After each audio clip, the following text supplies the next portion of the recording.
Introduction to rational numbers.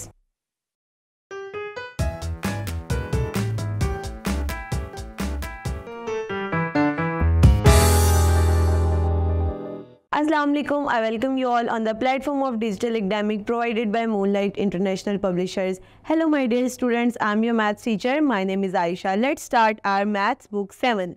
So students, let's start our chapter number 1, that is a rational number. और अगर हम rational number की बात करें तो इससे पहले कुछ नंबर्स हैं जिनको हमें रिकॉल करना है, जो कि आप पिछली क्लासेस में भी पढ़ के आ चुके हैं। उन नंबर्स में आपके पास कौन कौन से नंबर्स हैं? वो हैं आपके पास natural numbers, whole numbers, integers, and then we will discuss about rational numbers. Students, what are natural numbers? The numbers that starts from 1, 2, 3 to onward, that number known as natural numbers. और इनका set भी आपको यहाँ दिखाया गया है। और ऐसे नंबर्स जो कि 0 से स्टार्ट होते हैं, 0, 1, 2, 3, 4 अप टू सो ऑन, उन नंबर्स को कहा जाता है होल नंबर्स। और ऐसे सेट को कहते हैं होल नंबर्स का सेट। अगर हम बात करें इंटीजर्स की, तो ये आप पिछली क्लासेस में पढ़ के आए हैं।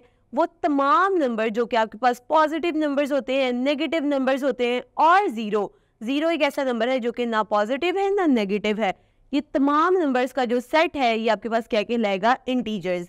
Now students, we will discuss about rational numbers. Students, the numbers that can be written in the form of P by Q. The numbers that can be written in the form of P by Q, where Q is not equal to 0 are known as rational numbers. Students, ऐसे numbers जो कि आप जिनको fraction की form में लिख सकते हैं, like 2 by 3, 4 by 5, 3 by 7, 0 by 1, ये numbers कौन से कहलाएंगे? आपके पास रैशनल नंबर्स कहलाएंगे। लेकिन इनकी कंडीशन क्या है? आपके पास Q में 0 नहीं आना चाहिए। इट मीन्स दैट कि आपके पास डिनोमिनेटर में 0 नहीं होना चाहिए, because if one term goes on 0, one term divides on 0, अगर कोई टर्म 0 पे डिवाइड होती है तो आपके पास आंसर इनफाइनाइट चला जाता है, इन्फिनिटी पे चला जाता है, जिसको आप लोग फाइंड आउट नहीं कर सकते। स्टूडेंट्स, यहाँ कुछ पॉइंट्स आपके पास गिवन है। सबसे पहले उन्होंने पूछा, इज 0 आर रैशनल नंबर? क्या 0 आपके पास रैशनल नंबर हो सकते हैं? क्योंकि 0 को हम ना पॉजिटिव कंसीडर करते हैं ना नेगेटिव कंसीडर करते हैं, लेकिन आपके पास रैशनल नंबर पॉजिटिव भी हो सकते हैं, नेगेटिव भी हो सकते हैं। Main thing is here, is 0 are rational number? क्या 0 रैशनल नंबर हो सकता है? स्टूडेंट्स, उससे पहले हम एक चीज़ देखेंगे। हमारे पास कुछ नंबर हैं 2, 5, 3।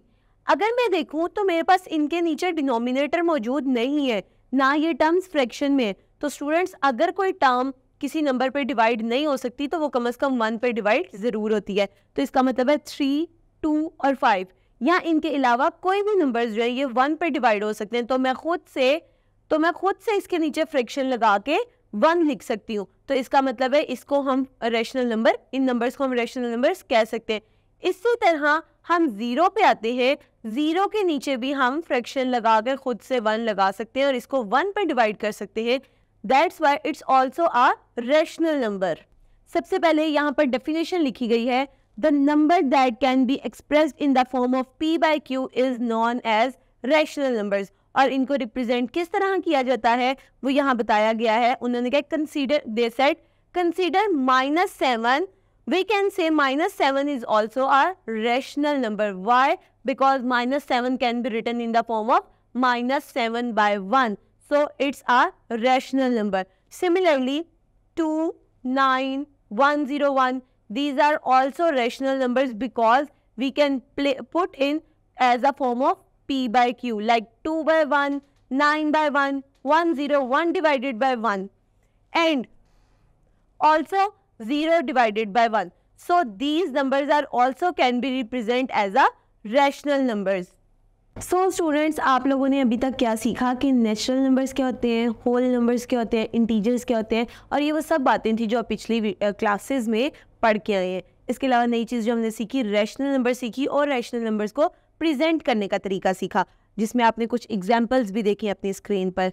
सो स्टूडेंट्स, ये थी हमारी आज की वीडियो। मैं उम्मीद करती हूँ आपको आज का लेक्चर समझ में आया होगा और ये सिंपल डेफिनेशंस आप लोग याद कर सकेंगे। Stay tuned till next video. अल्लाह हाफिज़।